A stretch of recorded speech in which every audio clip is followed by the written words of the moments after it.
Video like जरूर कर लीजिए और ऐसे वीडियो लगातार फ्री में पाने के लिए चैनल को तुरंत सब्सक्राइब कर लीजिए और बेल आइकन को जरूर टैप कर लीजिए ताकि आगे भी सारे वीडियो आपको मिलते रहे। यूट्यूब में फॉलो करते हैं तो प्लीज ये वाला फ्री टेलीग्राम चैनल जरूर ज्वाइन कर लीजिएगा। सारे नोटिफिकेशन सारे अपडेट यहीं पे आते हैं, ध्यान रखिएगा। नमस्कार दोस्तों, स्वागत है आप सभी का ऑनलाइन एग्जाम प्रिपरेशन पर which is a part of study for civil services. दोस्तों आरओ के पिछले वर्षों के प्रश्नों की सीरीज चल रही है और ये हम सब्जेक्ट वाइज लेकर चल रहे हैं, जिसमें अभी हम साइंस पढ़ रहे हैं। साइंस के क्वेश्चंस यानी कि PYQ यहाँ पर हम देखने वाले हैं। इसका एक पार्ट आ चुका है जिसमें हमने कुछ प्रश्नों को देख लिया था, कुछ प्रश्न बाकी हैं जिनको अभी हम देखने वाले हैं। और इसके पहले हमने कई सारे सब्जेक्ट कंप्लीट कर लिया, ऑलमोस्ट सारे सब्जेक्ट हो चुके हैं। साइंस के पहले हमने पॉलिटी पढ़ा था, उसके पहले हमने UPG के इकोनॉमिक्स, एनवायरनमेंट, ज्योग्राफी, हिस्ट्री सारे सब्जेक्ट कंप्लीट कर लिए। बस साइंस बचा है तो साइंस को कर लेंगे। तो इसके साथ ही आपका PYQ का जो पूरी सीरीज है कंप्लीट हो जाएगी और इसकी प्लेलिस्ट बना दी गई है। तो अगर आप आरओ की परीक्षा देने वाले हैं तो सबसे पहले आप PYQ देख लीजिए, उसके बाद अपना सिलेबस भी देख लीजिए। ये दोनों चीज़ें बिल्कुल कंपलसरी हैं। आपको सिलेबस और PYQ के बेस पर ही अपनी पढ़ाई करनी है और फिर इसके आधार पर आप अपनी तैयारी कीजिए। अब समय बहुत ही कम बचा है, दिसंबर का महीना निकल ही गया है, जनवरी बची हुई है, फरवरी में एग्जाम ही है। तो मात्र 30 दिन आपके पास बचे हैं, ऐसा समझिए। बाकी के कुछ दिन आप प्रैक्टिस, क्विज, टेस्ट सीरीज़ उसको दे दीजिए। टेस्ट सीरीज़ भी ऑलरेडी स्टार्ट हो चुकी है, ऑफलाइन ऑनलाइन दोनों ही मोड पर, तो आप इसको भी ज्वाइन कर सकते हैं और टेस्ट सीरीज़ ज़रूर लगाएं, इससे आपको बहुत फ़ायदा मिलने वाला है। और प्रैक्टिस क्विज जो SCS लगवाता है स्टडी फॉर सिविल सर्विसेज के, उसको लगा लें, क्योंकि कई सारे क्वेश्चंस जो हैं बिल्कुल आपको देखने को एग्ज़ाम में मिल सकते हैं। ऐसा रिव्यू दिया गया है पुराने बच्चों के द्वारा जिन्होंने एग्ज़ाम क्वालिफाई किया है, जिन्होंने एग्ज़ाम को क्रैक किया है और ऑलरेडी वो सिलेक्टेड हो चुके हैं। तो आप उनको ज़रूर लगाएं, उससे आपकी प्रैक्टिस होगी, टॉपिक आपका रिवाइज अच्छे से हो जाएगा और चीज़ें आप भूलेंगे नहीं। चलिए स्टार्ट करते हैं आज के प्रश्नों को। सबसे पहला प्रश्न यहाँ पर दिया गया है, ये नस्ल के बारे में दिया गया है। पशु और पशु की नस्ल से ऐसे प्रश्न पूछे जाते हैं जो सही मिलान नहीं है, वो हमें चुनना है। तो ये मिलान वाला प्रश्न पूछा जाता है या फिर वन लाइनर के फॉर्म में भी आपसे पूछ सकते हैं। तो ये पैटर्न थोड़ा सा ध्यान दें कि अब नहीं पूछा है तो नहीं पर फोकस करना है कि कौन सा गलत है। तो यहाँ पर ऑप्शन डी सही उत्तर है, ये वाला गलत हो जाएगा। बाकी ये 3 मिलान सही दिए हैं, जैसे भैंस की भदावरी नस्ल होती है, सिंधी नस्ल गाय की है और जमुना पारी नस्ल बकरी की है। अब यहाँ से आपको क्या काम करना है, ये सारे जो पशु हैं इन सभी की नस्लों को याद कर लेना है। साइंस एंड टेक का आप जो पापा video study for civil services का, उसको जरूर देख लो, उसमें आपको सारी चीज़ें मिल जाएंगी। इसके बाद अगला प्रश्न है, रेडियोधर्मिता के संदर्भ में निम्नलिखित कथनों में से कौन सा सही है। रेडियोधर्मिता एक नाभिकीय गुण है, बिल्कुल सही है। नाभिकीय विखंडन के सिद्धांत पर हाइड्रोजन बम बनाया जाता है। तो नाभिकीय विखंडन के सिद्धांत पर हाइड्रोजन बम बनाया जाता है और रेडियोधर्मिता एक नाभिकीय गुण है। 2 कथन दिए गए हैं आपको यहाँ पर, इसमें से हमें सही कथन चुनना है। अभी इस प्रश्न में सही पूछ लिया, किसी प्रश्न में यहाँ पर पूछ लेते हैं कि कौन सा कथन सही नहीं है। तो बिल्कुल ध्यान से देखें, यहाँ पर प्रश्न तो जो दिया है उसको अच्छे से पढ़ना ही पढ़ना है। साथ में यहाँ वाला जो आपको ये सेंटेंस दिया जाता है, उपरोक्त में से कौन सा कथन सही है सही नहीं है, इसको ध्यान देना है, इसी की बेस पर आंसर टिक करना है। तो यहाँ पर केवल एक सही हो जाएगा, दूसरा गलत हो जाएगा। इसके बाद अगला प्रश्न दिया गया है, निम्नलिखित में से गैसों का कौन सा युग्म गोताखोर को सांस लेने संबंधी क्रियाओं में उपयोग किया जाता है। तो जो गोताखोर होते हैं उनके लिए जो सिलेंडर होता है उसमें कौन सी गैस भरी जाती है, उसमें ऑक्सीजन के साथ हीलियम मिक्स करके भरी जाती है, जो सांस लेने में उनको मदद करती है। अगला प्रश्न है, कासी लालिमा किसकी फसल, कौन सी फसल की प्रजाति है। तो अब यहाँ पर भी प्रजाति से प्रश्न पूछ लिया, फसलों की प्रजाति पूछी जाएंगी, जानवरों की नस्ल पूछी जाएंगी। दोनों टॉपिक को अच्छे से याद कर लेना है। अब ये जो कासी लालिमा है ये भिंडी की प्रजाति, ऑप्शन बी सही उत्तर हो जाएगा। ये मिसलिनियस वाले में भी आपको ये मिल जाएगा, जो फसलों वाला है एक मिसलिनियस का डेटा का आपका आता है। अपडेटेड डेटा आपको मिलेगा स्टडी फॉर सिविल सर्विसेज के यूट्यूब चैनल पर, उसको जरूर देख लें। वहाँ से आपकी कई सारे लगभग 5 से 6 प्रश्न तो उसी एक वीडियो से आ जाते हैं, तो उसको अच्छे से पढ़कर जा रहे हैं। पौधों में गुटी लगाने का कार्य किस उद्देश्य की पूर्ति के लिए किया जाता है। ये किया जाता है वानस्पतिक प्रसारण के लिए। अगला प्रश्न है, यहाँ पर 2 सूचियाँ दी गई हैं, एक तरफ आपको रासायनिक नाम दिए गए हैं, दूसरी तरफ आपको जैसे कि ब्लीचिंग पाउडर दिया गया, बेकिंग सोडा दिया गया, उनके रासायनिक नाम पूछ लिए। तो ब्लीचिंग पाउडर क्या है, इसका रासायनिक सूत्र क्या होता है। तो सबसे पहले जो आसान, जो आपको अच्छे से पता है उनको लगा लें। जैसे आपको बेकिंग सोडा, वॉशिंग पाउडर, इनको अच्छे से पता होगा तो पहले इनको भी लगा सकते हैं। जैसे कि बेकिंग सोडा सोडियम बताया था, जैसे खाना कौन बनाता है, बाई बनाती है, तो सोडियम बाई कार्बोनेट आ गया। और सोडियम कार्बोनेट क्या हो जाएगा आपका, सोडियम कार्बोनेट हो जाएगा आपका ये वॉशिंग पाउडर, ठीक है, वॉशिंग पाउडर NaCl जिसको कहते हैं। इसके बाद आपका हो जाएगा plaster of Paris, plaster of Paris हो जाएगा calcium sulphate hemihydrate. Bleaching powder हो जाएगा कैल्शियम ऑक्सीक्लोराइड। तो पहले का तीसरा हो गया, दूसरे का पहला हो गया, और तीसरे का दूसरा हो गया, और चौथे का चौथा हो गया। ये आपका हो जाएगा मिलान। ऑप्शन सी सही उत्तर दिया गया है।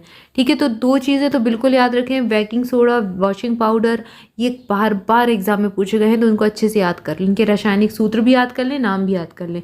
इसके बाद है श्वेत वस्त्र काले वस्त्रों की अपेक्षा ठंडे होते हैं क्योंकि वे संपूर्ण प्रकाश को परावर्तित कर देते हैं। जो काले कपड़े होते हैं वो क्या करते हैं, उनका अवशोषण कर लेते हैं प्रकाश का। तो गर्मी के समय में इसलिए कहते हैं कि काला कपड़ा नहीं पहनना चाहिए, सफ़ेद वस्त्र ही पहनने चाहिए, क्योंकि उससे क्या होगा, प्रकाश का परावर्तन हो जाएगा तो गर्मी कम लगेगी। और सर्दियों में डार्क कलर के कपड़े पहनने चाहिए क्योंकि वो अवशोषण करेंगे प्रकाश का, तो थोड़ा सा गर्माहट रहेगी। ऑप्शन डी सही उत्तर हो जाएगा।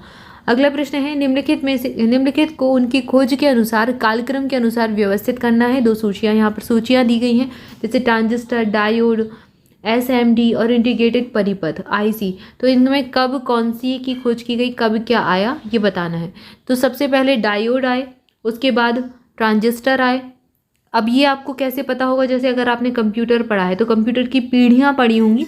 पीढ़ियों में जैसे जैसे चीज़ों का प्रयोग किया गया, सबसे पहले वैक्यूम ट्यूब का प्रयोग किया गया था, ठीक है, निर्वात का, उसके बाद ट्रांजिस्टर, और इसी प्रकार से ये क्रम दिया गया है। फिर आईसी चिप्स आई और ट्रांजिस्टर वगैरह इन सब का यूज़ करने लगे। तो यहाँ पर अब इसी के हिसाब से मिलान कर सकते हैं, जैसे कि सबसे पहले डायोड आ जाएगा, उसके बाद ट्रांजिस्टर आ जाएगा, फिर इंटीग्रेटेड परिपथ यानी कि आईसी चिप आ जाएगी, फिर सतह पर लगने वाले अवयव आ जाएंगे।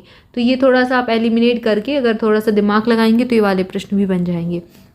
अगला प्रश्न है, यहाँ पर पादप हार्मोन और कार्य दिए गए हैं, जैसे कौन सा हार्मोन कौन सा काम करता है। ऑक्सिन जो है, ऑक्सिन का काम होता है शिखर प्रधानता। जिब्रेलिन का काम होता है कोशिका की वृद्धि करना। साइटोकाइनिन का काम होता है कोशिका का विभाजन करना। और ऑब्सेसिक अम्ल, जो ऑब्सेसिक एसिड होता है, इसका काम होता है वृद्धि अवरोधक। ये वाला काम करता है। तो यहाँ पर इस प्रकार से ऑप्शन बी सही उत्तर हो जाएगा। अगला प्रश्न है, यहाँ पर दो सूचियाँ दी गई हैं, जैसे सिरका में उपस्थित अम्ल, सिरके में कौन सा अम्ल पाया जाता है, एसिटिक एसिड। ये बहुत बार प्रश्न पूछा भी गया है। दूध का खट्टा होना लैक्टिक अम्ल से होता है। हड्डियों में उपस्थित यौगिक जो है वो कौन सा होता है, कैल्शियम फास्फेट होता है। और अमाशय रस में उपस्थित अम्ल कौन सा होता है, HCl होता है, जिसको हाइड्रोक्लोरिक अम्ल कहते हैं। ठीक है, ऑप्शन ये बी वाला हो जाएगा। बी, इसमें भी बी वाला सही है। इसके बाद अगला प्रश्न देखते हैं। अगला प्रश्न है, दो कथन दिए गए हैं, एक कथन दिया गया है और दूसरा कारण दिया गया है, बताना है। पहला दिया गया है, मानव शरीर अपने लिए सभी विटामिनों का संश्लेषण कर लेता है। दूसरा कथन दिया गया है, इसका कारण दिया गया है, शरीर के उचित विकास के लिए विटामिन अनिवार्य होते हैं। तो बिल्कुल सही है, शरीर के विकास के लिए तो विटामिन, प्रोटीन, पोषक तत्वों की आवश्यकता होती ही होती है, लेकिन जो हमारा शरीर होता है विटामिनों का संश्लेषण नहीं करता। ठीक है, विटामिन के लिए हमें ऊपर से चीज़ें जैसे कि अच्छे फल खाने पड़ते हैं, सब्जियां खानी पड़ती हैं, तभी हमें हमारे शरीर को विटामिन मिलता है। तो यहाँ पर ऑप्शन डी सही उत्तर हो जाएगा। ए गलत दिया गया है परंतु 8 सही है। अगला प्रश्न है, जौ के अंकुरित बीजों के किण्वन से बने शराब को क्या कहते हैं, उसको कहते हैं वियर। अगला प्रश्न है, नासा के किस अंतरिक्ष यान ने चंद्रमा पर जल के होने की पुष्टि की थी। तो ये नासा अमेरिका की अंतरिक्ष एजेंसी है और इसने एक सोफिया नामक इसका जो अंतरिक्ष यान है उसने चंद्रमा पर जल होने की पुष्टि की थी। अगला प्रश्न है, कोरोना रोगियों के उपचार के लिए प्रयुक्त हाइड्रोक्सीक्लोरोक्विन दवा जो है निम्नलिखित में से किस पौधे की छाल से प्राप्त हुई थी। इसको सिनकोना से प्राप्त किया गया था। अगला प्रश्न है, सूचना प्रौद्योगिकी की शब्दावली जिसे उपयोगकर्ता को ईमेल का पता ज्ञात करने के लिए प्रयुक्त करते हैं वह क्या है, फिंगर का प्रयोग करते हैं। इसके बाद अगला प्रश्न है, निम्नलिखित में से कौन सा लोहा धातु के क्षयकरण में आवश्यक है। ऑक्सीजन और नमी जो है, ये जो लोहा होता है, लोहा के क्षयकरण में आप देखते हैं जंग लगना लोहा के क्षयकरण का कारण है। तो ये किसकी उपस्थिति के कारण होता है, ऑक्सीडेशन हो जाता है, ऑक्सीजन की उपस्थिति और नमी की उपस्थिति से लोहे में जंग लग जाती है। अगला प्रश्न यहाँ पर सूचियाँ दी गई है, बताना कौन सा गलत है। तो सरसों की प्रजाति वरुणा है, ये प्रश्न पूछा गया था, इंडिविजुअल भी स्टेट PCS में पूछा गया है प्रश्न। मटर की प्रजाति रचना है, अलसी की नीलम है, लेकिन धान की प्रजाति राधे नहीं है। ऑप्शन डी सही उत्तर हो जाएगा, ये वाला गलत दिया गया है। अगला प्रश्न है, सफेद प्रकाश में उपस्थित निम्नलिखित रंगों में से कौन सा रंग सीसा के प्रिज्म द्वारा सबसे कम विचलित होता है। तो सबसे कम विचलित होने वाला कलर होता है लाल रंग। खेती के लिए फसल चक्र का क्या महत्व होता है। तो इससे उत्पादन में वृद्धि होती है, मृदा की उर्वरता भी संरक्षित रहती है और मृदा कटाव भी कम होता है फसल चक्र से। तो ऑप्शन डी सही उत्तर हो जाएगा, चारों ही सही है।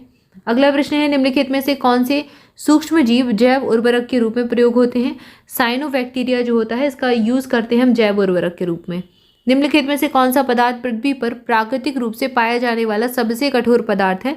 तो सबसे ज़्यादा कठोर जो ऑप्शन यहाँ पर दिए गए इसमें हीरा हो जाएगा। वैसे भी हीरा सबसे ज़्यादा कठोर पदार्थ ही होता है। ऑप्शन डी सही उत्तर हो जाएगा। अगला प्रश्न है, निम्नलिखित अम्लों में से किस अम्ल का उपयोग कार बैटरियों में किया जाता है? तो कार की बैटरियों में कौन सा एसिड यूज़ करते हैं हम? इनमें से सल्फ्यूरिक एसिड का यूज़ करते हैं कार की बैटरियों में, H2SO4। इसके बाद अगला प्रश्न है, कुसुम एक तिलहनी फसल है, इसका वैज्ञानिक नाम क्या है? इसका वैज्ञानिक नाम है कुसुम जो है इसका वैज्ञानिक नाम हो जाएगा कार्थेमस टिंक्टोरियम। कार्थेमस टिंक्टोरियम कुसुम एक तिलहनी फसल है जिसका आपको ये साइंटिफिक नेम पूछा गया है। तो ऐसे जो चर्चा में कुछ चीज़ें रहती हैं जो कोई नई प्रजाति खोजी गई है और उसका कुछ नाम दे दिया गया है तो ये पूछ लिए जाते हैं। अगला प्रश्न है, भारतीय कृषि अनुसंधान परिषद की निम्नलिखित तकनीकी परियोजनाओं पर विचार कीजिए और आरंभ के वर्ष के अनुसार कालक्रम के अनुसार व्यवस्थित कीजिए। अब ये आप तभी कर पाएंगे जब आपको इनका वर्ष पता होगा। तो इसलिए आप जब भी पढ़ें अपना अब कृषि पढ़ें, कृषि से संबंधित जो संस्थान हैं, परियोजनाएं हैं, उनके वर्ष जरूर याद कर लें, इनको नोट भी करते जाएं। यहाँ पर ऑप्शन ए सही उत्तर हो जाएगा। सबसे पहले कृषि विज्ञान केंद्र खोला गया, फिर प्रयोगशाला से खेत कार्यक्रम शुरू हुआ, इसके बाद राष्ट्रीय कृषि तकनीकी परियोजना आई और फिर उसके बाद राष्ट्रीय कृषि नवोन्मेषी परियोजना आई। अगला प्रश्न है, आलू के चिप्स प्लास्टिक के थैलों में संकुलित किए जाते हैं, क्यों? उसमें क्या डाला जाता है? नाइट्रोजन वातावरण। अब नाइट्रोजन वातावरण ऐसा मतलब जैसे कि आपने चिप्स खाए हैं, आप लेज़ वगैरह भी खाते हैं, तो उसमें हल्की सी नाइट्रोजन गैस फिल की जाती है ताकि वो चीज़ें ख़राब ना हो। ठीक है, तो यहाँ पर हमने कुछ प्रश्नों को देख लिया। इसके आगे के प्रश्नों को अगले वीडियो में देखेंगे। तब तक के लिए आपसे भी चैनल के साथ जुड़े रहें। चैनल को सब्सक्राइब जरूर कर दें, वीडियो को लाइक भी कर दें। मोर अपडेट के लिए टेलीग्राम ग्रुप ज्वाइन कर सकते हैं, लिंक आपको डिस्क्रिप्शन मिल जाएगी। इसके अलावा स्टडी फॉर सिविल सर्विसेज के किसी भी पेड बैच से जुड़ना चाहते हैं तो डिस्क्रिप्शन में दिए गए कॉन्टैक्ट नंबर पर कॉल करके इन्फॉर्मेशन ले सकते हैं, या फिर यहाँ पर आपको स्क्रीन पर 3 नंबर दिए गए हैं, इनमें से किसी पर भी कॉल करेंगे तो आपको जानकारी मिल जाएगी। Thank you for watching this video. Thank you so much.